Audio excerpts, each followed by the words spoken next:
আসসালামু আলাইকুম বন্ধুরা, শুধুমাত্র আটা দিয়ে যে এত সুন্দর মিষ্টি তৈরি করা যায় আপনারা না দেখলে বিশ্বাসই করতে পারবেন না। তো আজকের এই রেসিপিটা আশা করছি আপনাদের ভালো লাগবে। চলুন প্রথম থেকে শেষ পর্যন্ত দেখতে থাকুন। রেসিপিটা ভালো লাগলে লাইক কমেন্ট শেয়ার করতে ভুলবেন না, আর চ্যানেলটি সাবস্ক্রাইব করে আমার পাশে থাকুন। তো চলুন শুরু করা যাক। তো বন্ধুরা, প্রথমেই আমি গ্যাসটা অন করে একটি ফ্রাই প্যান বসিয়ে দিয়েছি। ফ্রাই প্যানের মধ্যে দিয়ে দিচ্ছি 1 টেবিল চামচ ঘি। তারপরে দেখুন এখানে আমি একটি বাটি মেপে আটা নিয়েছি, আর যেহেতু আজকে আমি এই আটা দিয়ে মিষ্টিগুলো বানাবো, তাই এই ঘিয়ের মধ্যে আমি আটাগুলো খুব ভালো করে ভেজে নেব। তো একদম লো ফ্লেমে রেখে কিন্তু 2 থেকে 3 মিনিট আমি খুব ভালো করে ভেজে নেব। এতে করে খুব সুন্দর একটি ফ্লেভার আসবে, আর মিষ্টিগুলো খেতেও ভালো লাগবে। তো এখানে আমি বাটি মেপে সবগুলো উপকরণ নেওয়ার চেষ্টা করছি। আপনারা চাইলে বাটি অথবা কাপ, মানে যেটা আপনাদের হাতের কাছে থাকবে সেটা দিয়ে উপকরণগুলো মেপে নেবেন। দেখুন বন্ধুরা, খুব সুন্দর করে আমি আটাটাকে 2 থেকে 3 মিনিট মতো লো ফ্লেমে ভেজে নিয়েছি, আর আপনারা দেখতেই পাচ্ছেন কালারটাও কিন্তু চেঞ্জ হয়ে গেছে। এখন আমি এই আটাটাকে একটি থালার মধ্যে নিয়ে নেব।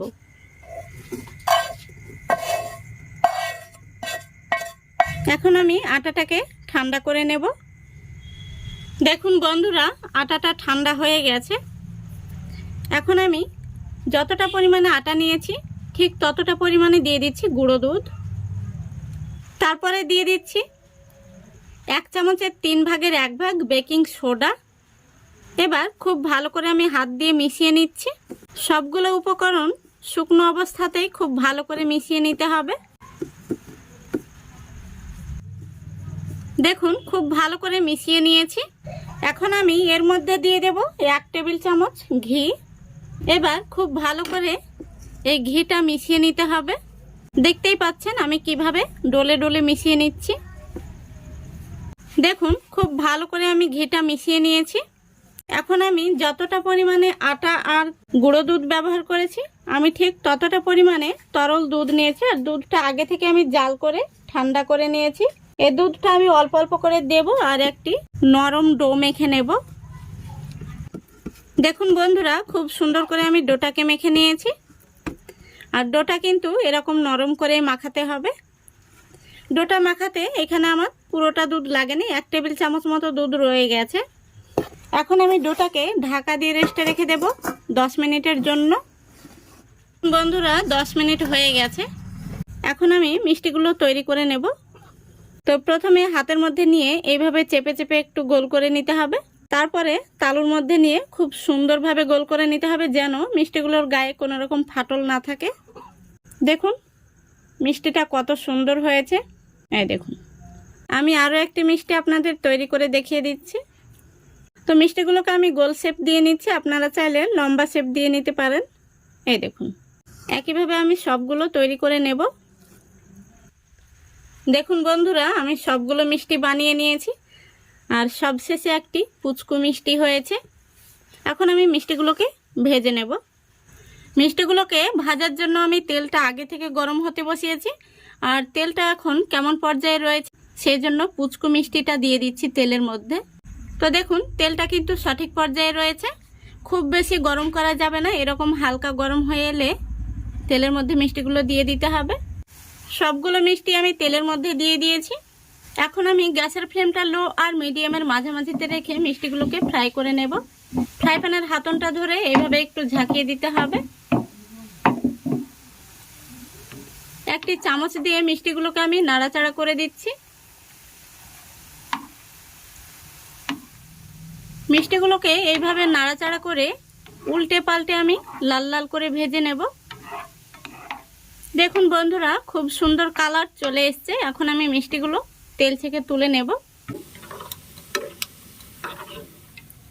দেখুন মিষ্টিগুলো দেখতে কত সুন্দর হয়েছে, একটিও কিন্তু ফেটে যায়নি বা ভেঙে যায়নি, আর খুব সুন্দরভাবেও কিন্তু ভাজা হয়েছে। এখন আমি মিষ্টিগুলোকে একটি থালার মধ্যে নিয়ে নিচ্ছি। এখন আমি গ্যাসের উপর আরও একটি কড়াই বসিয়ে দিয়েছি সিরাটা তৈরি করার জন্য। এখানে আমি দিয়ে দিচ্ছি 1/2 কাপ চিনি। চিনিটার ওজন হচ্ছে 100 গ্রাম। যতটা পরিমাণে আমি চিনি নিয়েছি ঠিক ততটা পরিমাণে দিয়ে দিচ্ছি জল, সেই সঙ্গে দিয়ে দিচ্ছি 2টো এলাচ। আমি এলাচগুলো মুখ ফাটিয়ে দিয়েছি। এখানে চিনির শিরাটা 1 তার কিংবা 2 তারের কোনো প্রয়োজন নেই। হালকা একটু চিটচিটে ভাব চলে এলেই কিন্তু শিরাটা রেডি হয়ে যাবে। দেখুন বন্ধুরা, আমাদের শিরাটা কিন্তু তৈরি হয়ে গেছে। এই দেখুন হালকা একটু চিটচিটে ভাব চলে এসছে। এখন আমি গ্যাসটা অফ করে দিচ্ছি।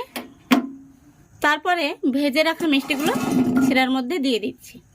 এবার মিষ্টিগুলোকে আমি খুব ভালো করে একটু নাড়াচাড়া করে দিচ্ছি। দেখুন মিষ্টিগুলোকে আমি খুব ভালো করে উল্টে পাল্টে নাড়াচাড়া করে দিয়েছি। এখন আমি ঢাকনা দিয়ে ঢেকে রেখে দেব 30 মিনিটের জন্য। ফিরে আসছি 30 মিনিট পর। আপনাদের হাতে সময় থাকলে 1 ঘন্টা রেস্টে রাখবেন, তাহলে কিন্তু খুব সুন্দরভাবে রসটা ঢুকে পড়বে মিষ্টির মধ্যে। তো আমি হাতে বেশি সময় নেই, 30 মিনিটের জন্য রাখছি। দেখুন বন্ধুরা, পুরো 30 মিনিট পর আমি ফিরে আসলাম। মিষ্টিগুলো দেখুন কতটা শিরাটাকে স্যুপ করে নিয়েছি, আর বেশ মোটা মোটা হয়ে গেছে। দেখুন ভীষণ মোটা মোটা হয়ে গেছে কিন্তু। তো বন্ধুরা, আটা দিয়ে যে এত সুন্দর মিষ্টি বানানো যায় আপনারা না দেখলে বিশ্বাস করতেই পারবেন না। তো এখন আমি মিষ্টিগুলোকে একটি প্লেটে সার্ভ করে নেব। আশা করি দেখে আপনারা বুঝতে পারছেন মিষ্টিগুলো দেখতে কত সুন্দর হয়েছে। দেখুন মিষ্টিগুলো কতটা নরম তুলতুলে হয়েছে। আমি আপনাদের কাছে থেকে দেখিয়ে দিচ্ছি, আর কতটা ভেতর থেকে রসালো হয়েছে। এই দেখুন ভেতর থেকে চাপ দিলে কিন্তু রসটা বেরিয়ে আসছে, আর ভেতরটা দেখুন কতটা রসালো হয়েছে। তো আটা দিয়েও যে এত সুন্দর মিষ্টি হয়, আপনারা বাড়িতে একবার বানিয়ে দেখবেন, তাহলে বুঝতে পারবেন কতটা টেস্টি হয়। দোকানের চাইতে কিন্তু স্বাদে গন্ধে অতুলনীয়, কোনো অংশেই কম নয়। আমি আরও কয়েকটি মিষ্টি আপনাদের কাছে থেকে দেখিয়ে দিচ্ছি। দেখুন কতটা সফট আর স্পঞ্জি হয়েছে। এই দেখুন একদম নরম তুলতুলে। তো আশা করছি আজকের এই রেসিপিটা আপনাদের ভালো লেগেছে। ভালো লাগলে অবশ্যই লাইক কমেন্ট শেয়ার করে দেবেন, এবং চ্যানেলটিকে সাবস্ক্রাইব করে অল নোটিফিকেশনটি অন করে সঙ্গে থাকবেন। আজকের মতো এখানেই বিদায় নিচ্ছি। সবাই ভালো থাকবেন, সুস্থ থাকবেন। খোদা হাফেজ।